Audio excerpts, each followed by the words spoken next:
Hello, my name is Johnny. Welcome to another World War II 172 scale video. Today we're going to look at some late World War II Russian assault troops.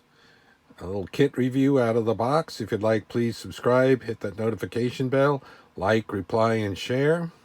These are very cool. These are Russian assault troops, where they have what they call the amoeba type camouflage that you can paint on there. The tan with the brown and the green with the brown. It'd be a real challenge to do that on this small scale. And they've got some neat array of weapons. They got a nice picture on the back we'll look at in a second of the figures, and then we'll look at the sprues. You can see they get that dreadful little machine gun, the nice heavy machine gun that's on wheels that you can use. They even give them some Panzerfaust. They've got the machine gun. They've got a flamethrower, another a little submachine gun. You can see some of the little parts for the guns broke off. Let's look at the back of the box a second, and then look at that to see what we're supposed to be getting. So we get both machine guns, the earlier one there, and then the later one there. That's like the one they put on the JS2 and the SU-122 and stuff, that big machine gun there. And this is the earlier one with the larger collar. There's an ammunition carrier. Nice assault. You can see they're supposed to be having their armor on, which was very unusual for World War II, a metal piece to help protect them for a bit. And I really like the idea that they gave them some Panzerfaust, because they made a lot of those in World War II, and the Russians did capture a fair amount of them. I believe even the Americans captured it. I think they had so many that General Gavin, before he thought that they were going to invade Berlin, when of course we didn't, because the Russians, it was decided the Russians would take Berlin. Anyway, they had a stockpile of Panzerfaust on the American side too. So let's take a look at the troops. You can see the little pictures are pretty much in scale with what we've got. This is this guy right here. There's the back of them. So there's a lot of detail, and you can see how nice and baggy their uniform is. You can do a wash on there and get some detail. It's going to be hard to do the painting on there. That one, I think, is this guy.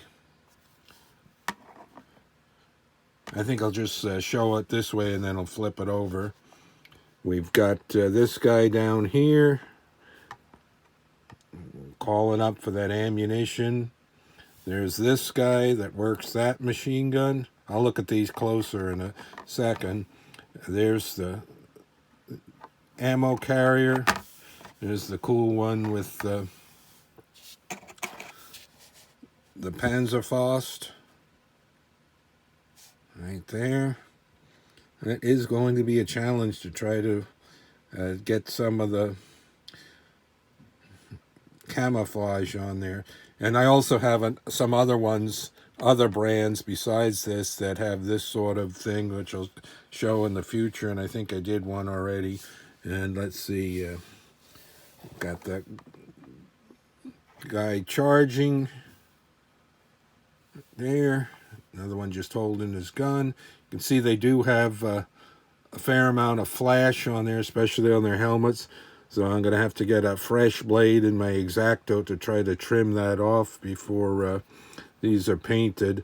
These should be spray painted with a base coat of something, because this is, you can see it's the kind of a rubbery like of plastic, and it kind of repels the water-based acrylic paints that I use. Here's the back. You can see this guy's got his PP, what is that, SH machine gun over his shoulder there. You can see some of the guns on the sprues. Nice satchel there. There's the flamethrower on the back there.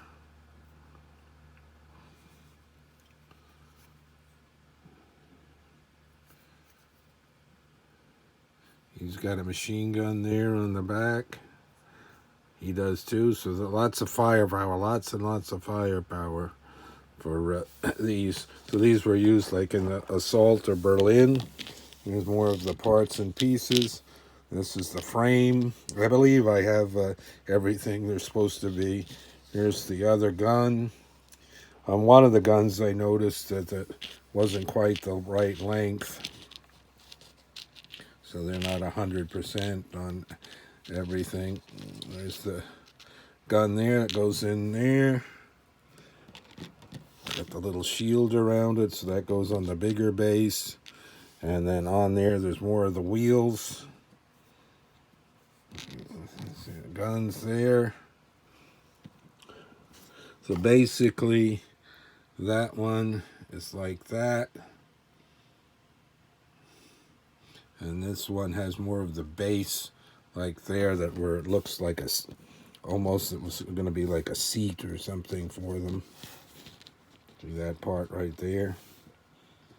So you got to have done some of these before, or look closely at some reference material to see how you get those glued.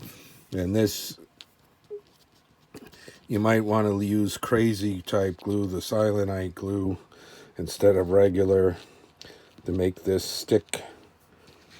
So it's going to be a challenge to get these done. And here again it says 32 figures, 8 guns, 8 poses. This is Mars brand. I've done a couple of their things before. Nice call out for what's in there. So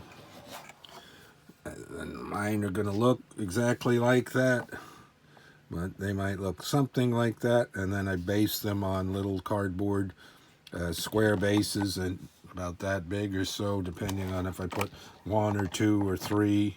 And then I put the terrain powdered, and like a little piece of hedge or whatever. Or I might make some of these for since there's a lot of them duplicates, some on the rubble city type board terrain. So I hope you enjoyed looking at this kit. I'm filming this in end of November, put this out in December, and this will be one of the things I round up for the end of the year. I'm going to have a lot more quote Christmas gifts, a lot of different kits and stuff I got that I'll be reviewing, and as time goes on into January, maybe into February, spread that out to the different things I've got, vehicles and infantry and stuff for 172 new, and hopefully I'll get more done next year. Always plan to do things more in the following year. We'll see if I get to follow up on that. Thanks for watching my 172 scale videos. A lot more to come.